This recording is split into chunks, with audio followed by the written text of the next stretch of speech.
মণিপুর রাজ্যে দীর্ঘদিন ধরে চলছে সহিংসতা।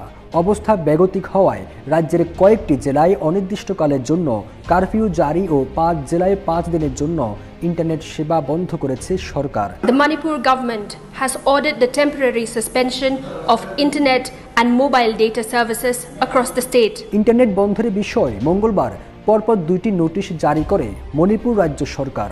প্রথম নোটিশে পুরো রাজ্যেই ইন্টারনেট সেবা বন্ধের কথা বলা হয়েছিল। পরে জানানো হয় ইম্ফল পশ্চিম, ইম্ফল পূর্ব, থৌবাল, বিষ্ণুপুর এবং কাকচিং জেলায় সব ধরনের ইন্টারনেট সেবা আগামী ৫ দিনের জন্য বন্ধ রাখা হচ্ছে। সহিংসতা বন্ধ করতে এই পদক্ষেপ নেওয়া হয়েছে বলে জানানো হয়। এর আগে বেশ কয়েকবার একই কায়দায় মণিপুরে ইন্টারনেট সেবা বন্ধ করা হয়েছে। গত ১ বছরেরও বেশি সময় ধরে মণিপুরে চলছে উত্তপ্ত। ইতিমধ্যে দফায় দফায় সংঘর্ষে নিহত হয়েছেন শতাধিক। মাঝখানে কিছুদিন উত্তপ্ত কমলেও চলতি মাসের শুরু থেকে নতুন করে এই অঞ্চলে উত্তেজনা শুরু হয়েছে।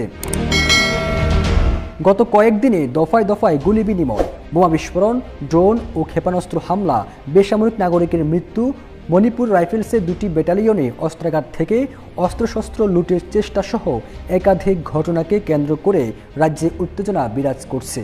এমন অবস্থায় রাজ্যের বিপুল সংখ্যক পুলিশ ও যৌথ বাহিনী মোতায়েন করা হয়েছে। এই সহিংসতায় প্রাণ হারিয়েছেন কমপক্ষে ৮ জন। এমন অবস্থায় স্বাভাবিক করতে রাজ্যে কারফিউ জারি করা হয়েছে। আদেশ অনুযায়ী কারফিউ চলাকালীন বাসিন্দাদের তাদের বাসস্থানের বাহিরে চলাচলের উপর কঠোর বিধিনিষেধ আরোপ করা হয়েছে।